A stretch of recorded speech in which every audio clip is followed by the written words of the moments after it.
kanal yok diyor.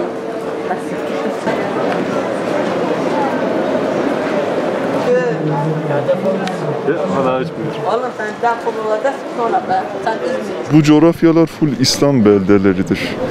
Bizim kültürümüze bunlar ters düşen şeyler. Orada bir tanıtım yapılacaksa bunu bizim örf ve adetlerimize, geleneklerimize göre yapılabilmesi daha doğru olurdu. Onlar yabancı insanların gelip bu şehirde kendi kültürlerini yansıtıp bizim de buna sessiz kalmamız acınası bir durum. Toplumları zaten birbirine yanaştıran en büyük unsurlardan biri de toplumdur. Tamam, etkileşim olsun ama herkes gittiği toplumun kültürüne sonsuz saygı duymak zorundadır.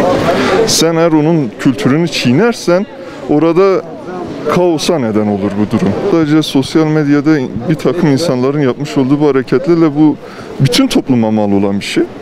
Ve tamam, saygı duyan olur, destek veren olur ama her koşulda bu coğrafyanın kültürünü, değerlerini yok saymamaları lazım.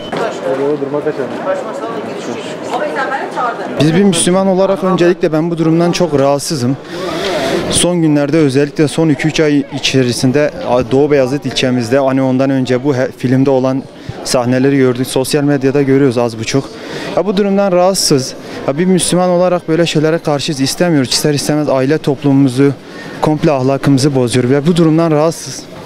Bir an önce bunlara müdahale edilmesini istiyoruz. Yani siyasilerden, bürokrasilerden, mülki amirlerinden yani talebimizdir. Yani bir daha şöyle bu tarz şeyler şehrimizde olmasını istemiyoruz.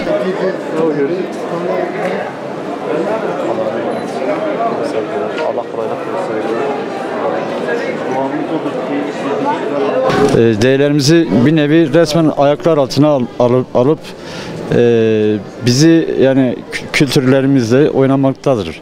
Buraya gelen turistlerin değerlerimize göre hareket etmeleri,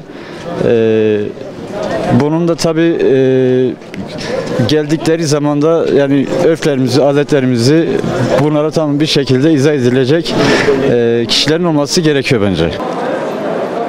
Maske var bile, maske.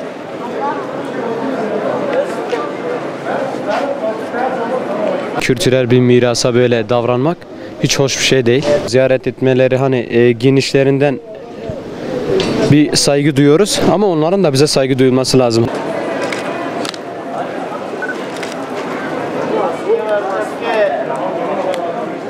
Ağrılı olarak yani bu Ağrı Dağı'na çıkan Ukraynalı turistler dağa çıkabilirler. İstediği şekildir. Yani biz özgür bir ülkeyiz.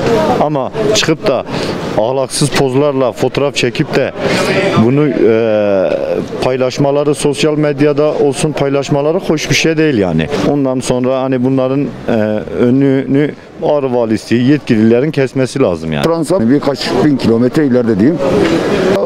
Oraya gitsinler. Orada da Eyfel Kulesi var. Çıkarlar oraya. Soyunmak istiyorlarsa, ne yapmak istiyorlarsa kendi görüşleri, kendi şeyleri, kendi zihniyetleri.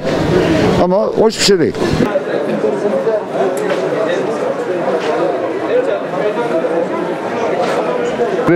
Böyle tür şeyler hoş değil. Yani nasıl Ağrı gibi bir yerde biraz kendilerine çeki ve düzen vermesini önemli rica ederim. Maske var, maske.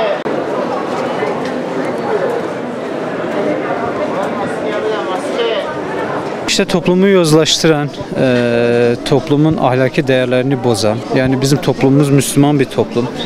Bizim toplumumuzda böyle şeylerin yeri yok. Bunlar gün geçtikçe, çoğaldıkça bizim toplumumuza ciddi zararlar, kızlarımıza ciddi zararlar, evlerimize ciddi zararlar verirler. Onları böyle gerçekten kınıyorum. Yani şiddet hiçbir şekilde kimsenin bunu kabul etmesini istemiyoruz. Böyle şeylerin olmasını asla istemiyoruz.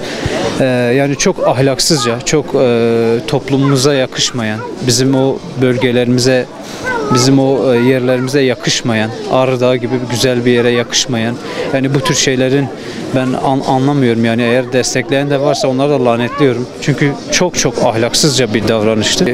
Resmen bir fuhuş özentisi, yani bunun Ağrı neyle bağdaştırabiliriz ki bunu?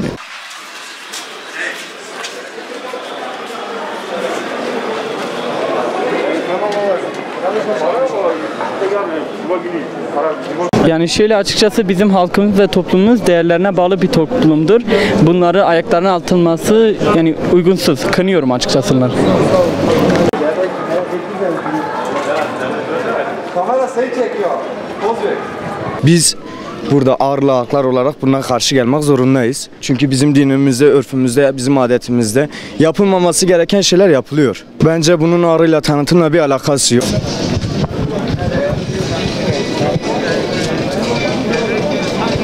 İslami bir Müslüman bir memlekette böyle yapmaları çok yanlış. Onları kınıyoruz. Yani terbiyesizlik